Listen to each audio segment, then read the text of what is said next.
This is Betting Weekly Extra Time Europa League edition. It has not been easy for bettors in the continent's secondary competition. Simple systems across the money line, overs and unders, both teams to score yes and no have failed to put gamblers in the black. Our team of handicappers, though, are in profit for the season today. Let's hope for a few more winning picks. Across match day 6, you're with Dan Roebuck and returning RJ, Steve Wyss and Will White. A lot to get through. We've got 7 plays, 5 leans, plenty to discuss. And if you've been level staking the show over the course of the group stages, your return on investment is 5%. We're going to start Thursday, 3 p.m. All the games Thursday, obviously, 3 p.m. kickoff in Group B, because we've got some good plays across the 2 matches here. Brighton, Marseille, we're going to tackle first of all. Brighton are favourites at -167, Marseille +410, the draw +335. Will Brighton need a win to make the last 16 and avoid the playoff round? How are we tackling Brighton, Marseille at the Amex? I really like Brighton to win this game. Topping the group is going to be key in Europa League this season. It gives teams a direct path through to the round of 16 without having to go through a playoff tie. And so I think both teams will be massively up for this match. Despite Brighton's patchy form, my model has them strong favourites for this game based off the underlying data, and I really fancy them to get the job done as well. The Brighton win on its own comes in a little bit too short, around about -160 something. But if you add on over 2.5 goals, you can get that price up to even money, which I think is a really great bet. Going back to match day 2 in this group, the 2 teams faced off in Marseille. Brighton were pretty dominant that day, winning the XG battle 2.62 to 1.31, despite only getting a draw in the end. Marseille are just... Steve probably knows more about Marseille than I do, but over the weekend, they were involved in an incredible 4-2 win away to a very poor Lorient team. And it was just an incredibly open match. And I think this openness, as also demonstrated when these two faced off in match day 2, I think that's what will expose Marseille here. You know, Brighton are miles better than Lorient, and I can't see Marseille really getting away with that same openness here. And I think they've only got one way to play. And so, you know, that leads me on to the over 2.5 goals part of this bet, which is, to me, extremely obvious. Brighton are an incredible 16 out of 16, both teams to score yes in the Premier League this season, which is just an outrageous statistic, really. And then at the same time, Marseille have seen 23 goals in their 5 Europa League games so far this season. So all things considered, it's very difficult to see this game finishing with fewer than 3 goals. And at the same time, I think Brighton will get the win they need here to top the group. Yeah, the line is over and under 3.5 goals. The Asian line is 3. And RJ, you are playing over in this game. Yeah, I'm back in my comfort zone, Dan, with over 3 here. Brighton, you know, managed a 1-1 draw against Burnley over the weekend. And then prior to that, they took on Brentford 1-2-1. They've had pretty good success, as we've talked about, in this Europa League competition in Marseille, as Will touched upon quickly, but a very open match over the weekend against Lorient 4-2. Prior to that, a 3-0 win against Lyon and Rennes 2-0. So it's tough. So the winner, right? The match is crucial for both teams, right? As the winner gets the top spot in this group. And, you know, Brighton's recent form in the Europa League has been strong. But Marseille overall have, specifically domestically, have been pretty strong. So I suspect they'll pose a significant challenge to Brighton. If I had to pick a winner here, I agree with Will. I think Brighton, I'd give the slight edge to come out of this match with the win. But I think over 3, it is a little low, -134. But I have a strong suspicion that we could at very least push this and return the stake. So looking like goals here in Brighton.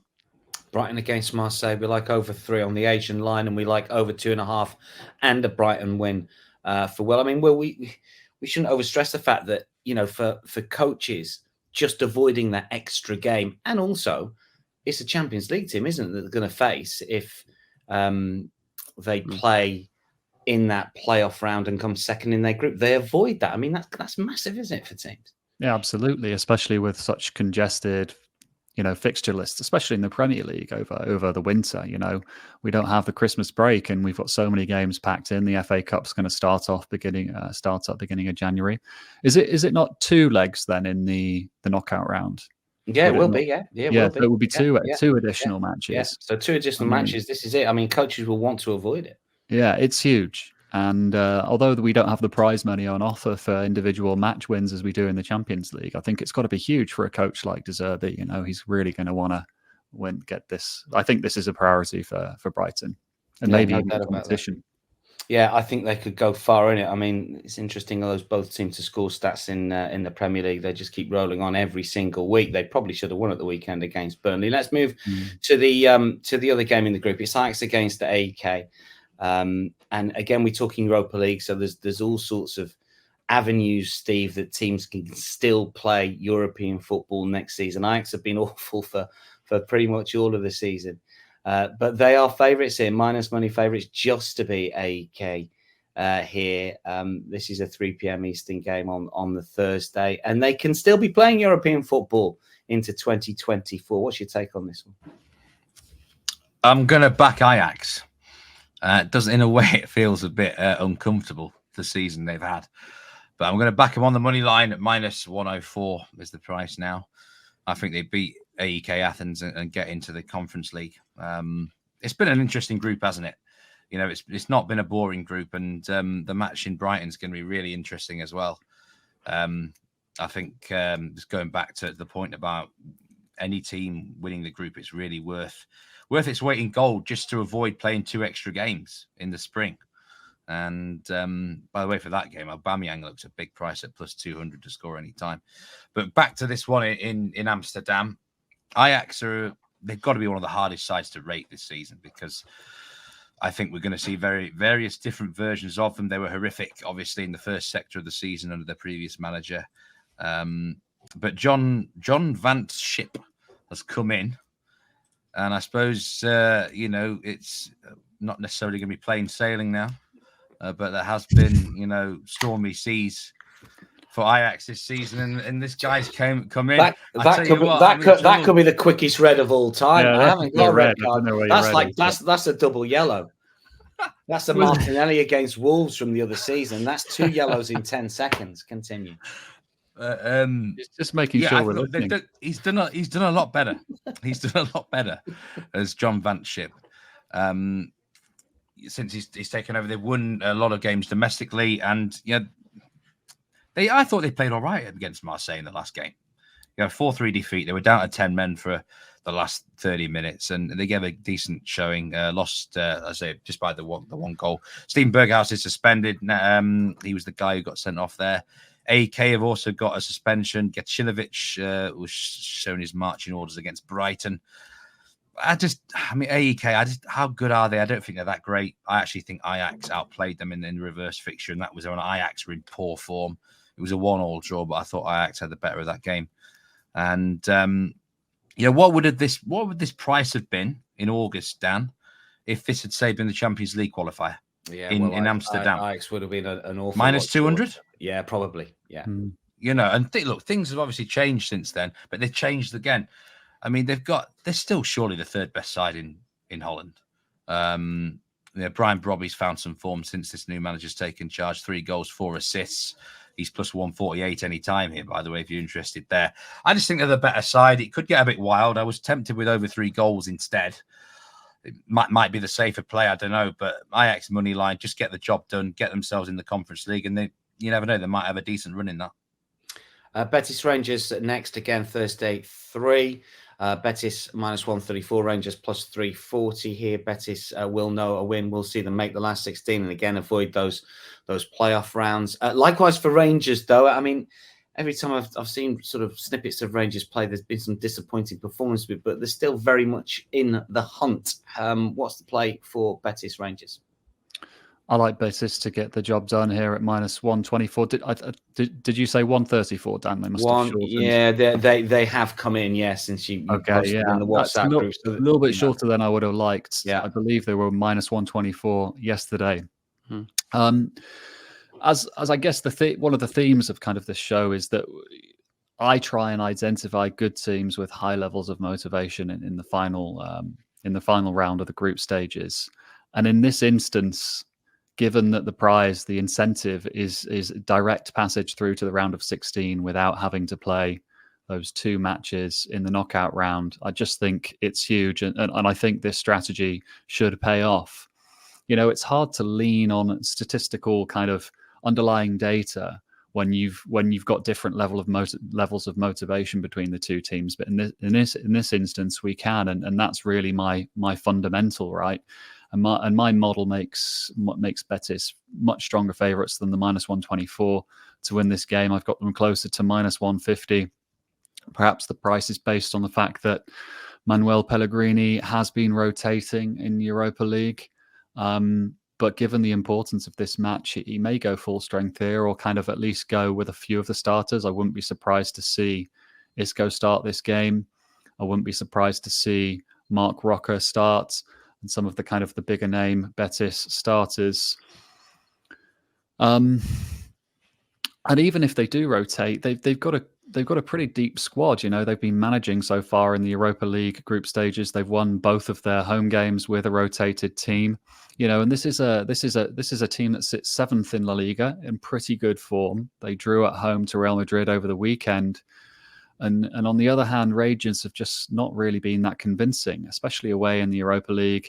They lost 2-0 away at Aris, and they drew 0-0 with Sparta Prague. Neither of those teams are really on the level of Betis. Perhaps Sparta are closer, but Aris certainly not. And this is a step up, and it's hard to see them avoiding defeat away to an informed La Liga side. They've got a few players missing as well. Danilo got injured last week or the weekend before, I believe. And so, it's going to be a patched up Rangers team coming into Betis. It's a tough ask, I think. So Betis -0.5 at -124 is the bet for me. That's in Group C. Aris Sparta Prague also in Group C. Steve, you got a play in this one for us. Sparta Prague, our favourites, -117. Still in with a shout of making the Europa League knockout stages. And Aris could make the Conference League as well. So there's something on it for these two. Where are we headed betting-wise? I'm looking at the goals, Dan. Over 3 goals at -103. I think this match could explode into something sensational. I've watched. It's weird, isn't it, how you end up watching teams you don't expect to watch a lot of. And I've seen a fair bit of Aris in this campaign, and they're a decent side. I think they, well, in terms of entertaining, anyway, they'll give it a good go. They're like a dog who you can't control them. They do random things. They keep yapping at you, and if you turn your back, they'll give you a nip on the ass or something like that. Do you know what I mean? They're that sort of side. Are we talking kind of Chihuahua or XL Bully? Where are we going here? Maybe sort of Yorkshire Terrier sort of territory, but they won't lie down. I remember that match against Betis. They just kept going right until the final whistle. And look, you talk about dogs here. There's a potential bone for them to clutch their teeth into, because they can still qualify for that Europa Conference League. They've got to win by, I do believe, a 2-goal margin or more. So 1-0's not enough. They've got to keep going. Sparta Prague, there's a massive dangling carrot for them. I agree with Will. I think Betis will beat Rangers. I think the quality of La Liga opposition will open the door for Sparta Prague. And can they take take the opportunity? There's not a guarantee they'll win this game, I don't think, because Aris are an interesting side who can punish you if you make mistakes and have to overcommit. So I think we're in for a really end-to-end sort of contest where a draw does nothing for either side. The draw is useless for either side. And when that's the case, I'm always looking at goals down, no matter what the league or the competition. And previous fixture ended 3-2 in Prague to Sparta. And something similar would not surprise me at all. I think this is an underrated game in terms of entertainment value for this Thursday night. Over 3 goals for me. Over 3 goals, around about -103 at the moment. We like overs in quite a lot here. There's a lot of incentive for a lot of teams. Likewise, in the game between Olympiakos and Backa Topola. where the over and under line is 3.5 at +125 over, -157 under. Olympiakos are short at -420 here. Olympiakos, RJ, just need to avoid defeat, but the Serbian side potentially could be playing European football in the Conference League into 2024. What's the angle in? Yeah, sticking to the theme we've targeted so far. Looking at goals here, over 3 -127. This will be at Olympios' home ground at Georgios Karaskakis Stadium. That has a capacity of 33,000. You don't help yourself with pronunciation sometimes, do you, RJ? I just go through it. I just like the fact that RJ just keeps having a crack at Love it. it. You know, Love it. Yeah, absolutely. Gotta go. Yeah, I think it was all right. My only concern is, are there going to be any fans in for this? Haven't they? They may well have been banning fans from Greek matches today, but I'm not 100%. That's something you'd have to look for. Anyway, RJ. No, that's good. I appreciate you guys commending my efforts on these pronunciations. I do the best I can. Good, and then, the reason why I mentioned that, though, is because there's a vast contrast from when they first met, because the away side, Backa Topola, the Serbian side, their capacity at their stadium is around 4,000, right? So we get about a 29,000 capacity difference. So I don't know. I just figured I'd note that, because I find that, maybe that could be a very different surroundings, factor, whether there's fans there or not. That's for sure. Right. What's the place? Are we looking at overs? Oh, yeah, over 3 -127. So Olympiakos in their last 15 matches, they've had some mixed form: 8 wins, 3 draws, 4 losses. They do average around 2.2 goals for at home, and concede just around 1.4 on average at home. And then Backa Topola over their last 15 matches have been less consistent: 3 wins, 7 draws, 5 losses. And looking at this from a perspective, Olympiakos have quite a few injuries. Steven Jovetic, Nicholas Fraye, Jackson Perozzo, Gustavo Scarpa. I mean, some of their top talent in the midfield and defense are going to be out for this match. But obviously the bookies, and as well as us, they're -435 on the money line. There is quite a bit to be played for here. Obviously, Olympiakos want the win to assure their Conference League playoff spot. So over 3 -127. It looked to me like sort of a one-sided match, and I think you could see a 3-1 type final in this one. That will do for us when it comes to over 3 at -127. A couple of Europa League leans. Will and Steve have looked at Rakov Atalanta and come up with the same bet. I'll let Will talk about it before we see if Steve has got something to add. Will? I like Rakov here on the draw no bet line plus 100. I think sometimes you've just got to throw the stats out the window and bet with your heart and kind of bet what you see, really. Atalanta have won the group already, and I think there's a very decent chance they at least heavily rotate here, if not start a few kids. Their defense is already completely decimated with injuries.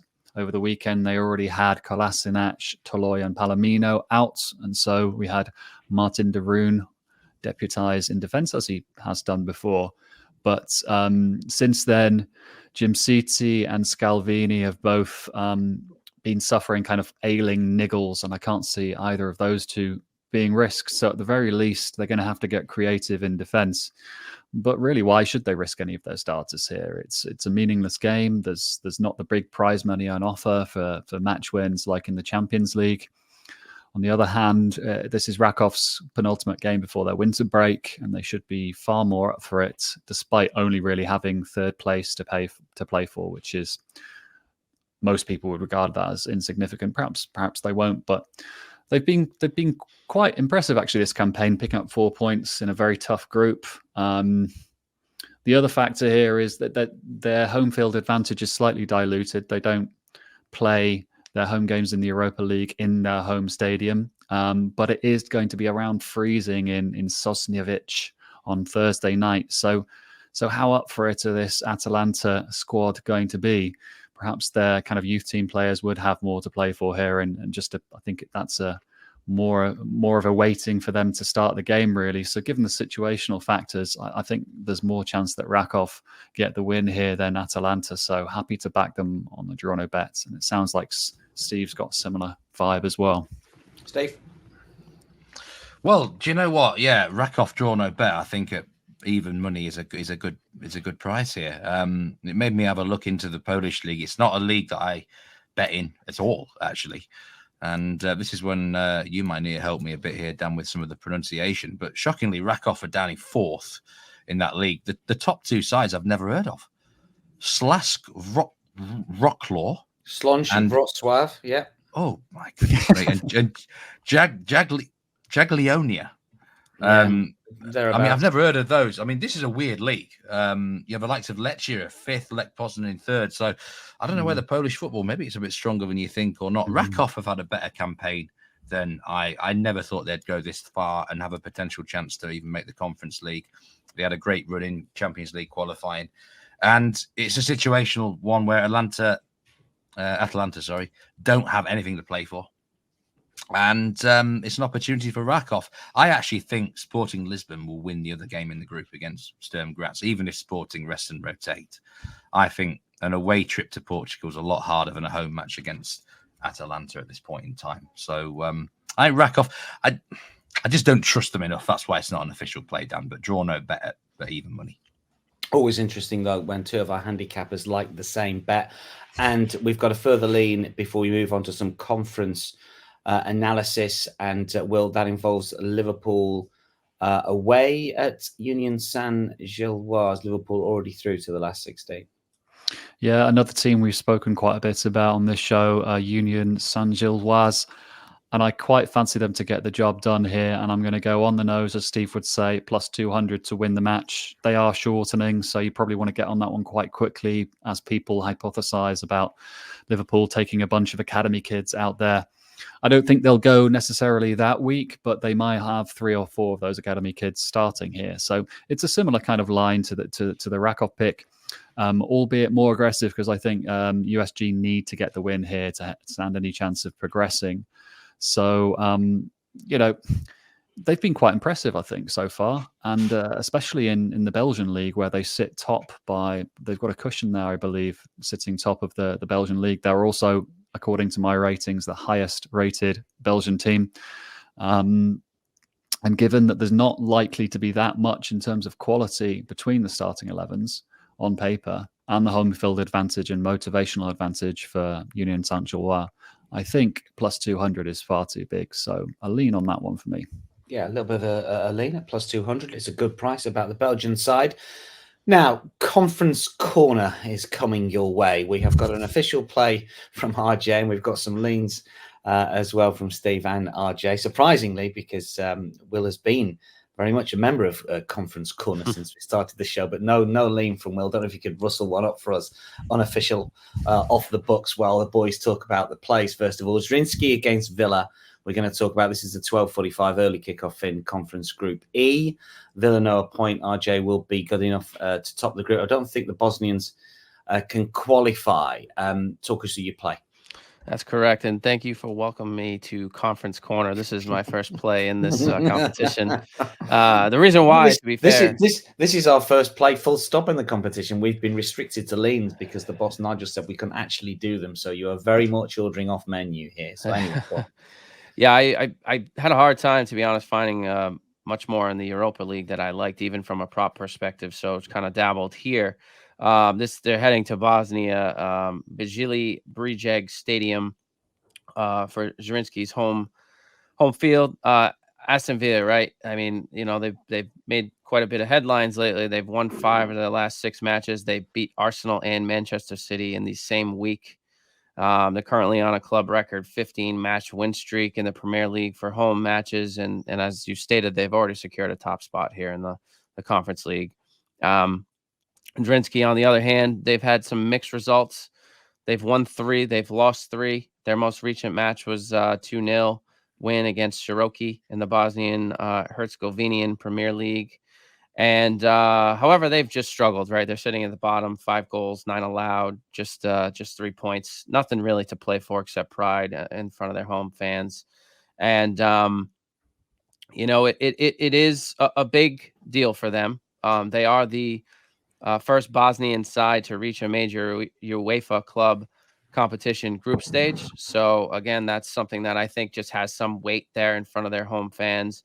Aston Villa, given their secure spot and involvement in the Premier League title race, they're going to rotate, right? That's probably what will happen. I still think this is, a vast difference in class, right? And I still expect, even if it's second team Aston Villa members, to put on a show for the Bosnian home fans. And I just like the look of goals, even still. So I think we'll see a 2-3-0. I think a 3-0 type win for Aston Villa, which again would give us half return, half win, and over 2.75 at -107. This is a play for me. Yeah, that was our Spanish correspondent there for Aston Villa. Come on, RJ. We like over 2.75 goals. That is an official play. We've got some leans as well.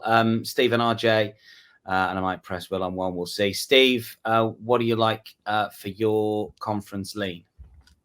Well, they served me well on the last show. The Norwegian side, Buda Glimt. Yeah. Thumped Lugano to qualify for the next phase. They can still and win. Your man Pellegrino was scoring again, wasn't he? Yeah, I mean he's actually plus 175 to score any time here, which is, I think, it's a massive price away against Club Brugge. It's noticeable they're only 6th in the Belgian league, Club Brugge. I still think they're quite a good side though, from what I've seen, and they may well end up in the top 3 in that division this year. It looks quite a competitive race actually, the Belgian Jupiler League this season. But look, Glimt can still win this group, but to do it, they're going to have to win by 2 goals or more. So why not back their team total over 1.5 goals at plus 163? They've got to get 2 goals, whatever. We know they've got a lot of offensive firepower in them, and this is their last competitive game for some time. Their next competitive game will be in this competition, whether it be in the playoff round or the round of 16. So, they can leave everything here on the table and then enjoy their knees up for Christmas, and they're back in training at sort of the end of January. So, they just lost the Norwegian Cup final as well against Molde. So I think they might have a bit of fire in their belly, a bit of frustration from that, and I think they'll come here and be quite offensive. And it just stuck out to me. I don't know if they'll win the game, but they're quite capable of scoring a couple of goals against Club Brugge, who are decent, but I will always back this Glimt offense. It's a Pellegrino and Mumbanya especially can get on the score sheet. Yeah, since I'm picking people up on pronunciations, UEFA will tell you it's Brugge. Anyway, RJ, Steve's not having. Look at Steve's face. He's not having. I'm not. Brugge. Yeah. We have one. The town or the city is Bruges. The team is Club Brugge. It's Flemish rather than French. Anyway. I don't get that. RJ. Steve's still not having it. RJ, you've got a few more leans for us here. PAOK HJK, first of all, what do we think? Yeah, PAOK, the Greek side versus the Finnish side, HJK. PAOK, throughout their Europa and now Conference League matches, they've been tremendous. They haven't lost. In fact, they've had 3 draws and around 8 wins. HJK, on the other hand, they've only got 1 win in 7 matches. They've been pretty poor in general. PAOK at home averaged 2.2 goals for and conceded just 3 goals, 0.6 per match. HJK on the road score an abysmal 0.67 per match and allowed just over 3 goals. So I had a hard time, not even mentioning this as a lean at -130. PAOK -1 at -132 is a fairly strong play, in my opinion, here in the Conference League. And one that you said that you might omit, but I've kept it anyway, is Maccabi against Ghent. You've got overs here, RJ. Yeah, it's a pretty big match for both teams. Genk sit up top with 13 points. Maccabi right behind them with 12. Both sides have been prolific from a scoring perspective in this competition. Maccabi, except for 1 match, have scored 3+ goals in their last or on their only 5 home matches in this competition. Ghent on the road have yet to keep a clean sheet against the likes of Zorya, Apol of Cyprus, Pogan of Poland, and Zelina of the Slovakian League. So they're going to arguably face much more competition and arguably a very tough place to play. And, over 3 at -103, I thought was a fairly decent price for what I expect to be a competitive match, right? Because regardless of outcome, both sides are going on, but the winner gets ahead to that round where they don't have to play 2 matches, right? Essentially. So it's a big match, and one I expect goals in. Will, did you find anything conference-wise? Anything just missed the WhatsApp message, or no interest for you this time around? It's tough because my go-to team is Klaksvik, right? And they're away at Lille, and it's very hard to find a play in that game. I generally tend to stray to Klaksvik when they're at home and in the tough place to go kind of narrative. But yeah, Steve, do you have an opinion on that game, given Lille are involved? Under 3 goals. I think Klaksvik will come here and they'll actually fight really hard. It really matters to them in this competition. And Lille are just, quite pedestrian this season, really. They don't really, although they need the win, don't they, to actually to win the group. So Lille should get it maybe 2-0, 3-0. Can I just mention one team before we finish about Conference League? I don't think we've ever talked about them on this show. FC Nordsjælland from Denmark have actually won. They beat Ludogorets 7-1 and they beat Fenerbahce 6-1, but they still might not qualify. That's incredible. For the next phase. I think they've got to get a draw away against Ludo. I actually looked at the overs in this game, but how awful would that be if they won 6-1, 7-1, but didn't qualify? I presume that they started pretty poorly in their section. Well, they dropped a point. They dropped points at home to a team called Sparta Trnava, who I think to Fenerbahce could absolutely spank them silly this round, and that could cost them a place in the next round. Incredible. A lot of goals, but potentially no progression. Right, let's get some best bets before we wrap up our Europa League and Conference League plays for the group stages. Will, what's your best play across the ones that you've put up? I think it's going to have to be Brighton to get the win against Marseille and over 2.5 goals as the same game parlay. The prices for what is a much higher than 50% likely outcome, I think, around even money is just too big. RJ, what's your best play?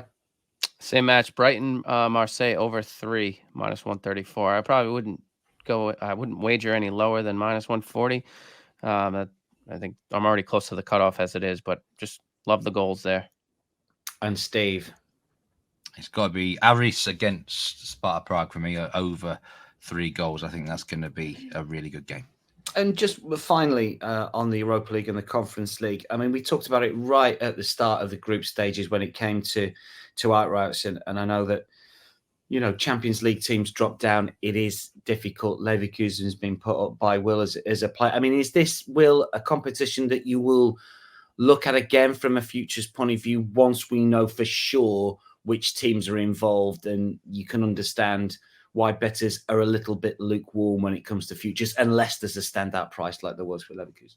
Yeah, 100%. It's more just to do with the mechanics of the margin that the kind of market's got. Like before the Champions League teams drop down, I think there's too much margin put in by the bookmakers, and you might think you've identified a team at a big price like Leverkusen, but that's really a one-off. It's normally there's not going to be that much value. And then also you've got the transparency after the Champions League teams have dropped down. You know exactly who you're dealing with. You can start looking at your ratings and weigh them up versus the market. And then you can go to your next stage in your analysis and try and conceptualize who's likely to prioritize the competition, etc. So yeah, much more information to work with once the draw is completely set. And we do get some unusual teams getting through to the knockout stages, RJ. I mean, is this more in your wheelhouse when you know exactly the teams that are coming in? And if you're across some of the lesser known European leagues, is it something that you might focus on with a bit more sort of energy going into those knockout games, the playoff round in February? Yeah, it certainly helps having the exposure to some of these unique leagues and teams that make this competition. I think, like Will said, though, it has a lot to do with prioritization, right? You have to look at if teams drop from a Champions League down to Europa, how are they faring domestically? Are they going to put more weight or focus on, again, getting up to that Champions League spot? Are they in a good standing domestically? You got to look at rotation, because if they are going to prioritize domestic play, you'll probably see a little bit more rotation in these competitions, arguably, maybe a little bit. So that could have a long-standing effect on how you look at futures. Yeah, I always think that there are certain teams from certain leagues that just are not interested. Like Italian teams don't seem to prioritize Europa League, Steve. We've seen in the past, but then suddenly a semi-finalist, a finalist, and you know that they're going to play the full strength team. Have you had any anti-post plays in any of their markets yet? Are the teams that you've earmarked potentially that you might get involved with come Feb? Well, I'm looking to see what price Sevilla are going to be for the Europa League when they inevitably drop down. But I'll tell you one thing, in the Conference League, I'm really struggling to see beyond Aston Villa at this point in time. I think they look really strong. Plus 300. We know Unai Emery loves to do well in European competitions, and it'd be great for them to get a trophy, wouldn't it, in that? So I don't really see anyone dropping down that's going to be too much of a big challenge either from the Europa League, perhaps. So Villa, for me, I think Will's play on Leverkusen for the Europa League as well is a tremendous one pre-season, and they're going to go deep. That wraps up Betting Weekly Extra Time Europa League edition and Conference League edition for that matter. Many thanks to Steve, Will and to RJ. And of course, that wraps up the group stage previews for the 23-24 campaign. Knockout stages, of course, come around in February of next year. Will be across the Europa League, the Conference League, and of course the Champions League when we get those staggered rounds for the major competition and the playoff fixtures, of course, for the Europa League and the Conference League. So watch out for that in the new year. Plenty more content, of course, from the Betting Weekly team on our YouTube channel across all the domestic leagues and, of course, the Premier League as well. For now, though, it is goodbye. Many thanks to everyone, and we'll see you in the new year for more Champions League, Europa League and Conference League podcasts and shows.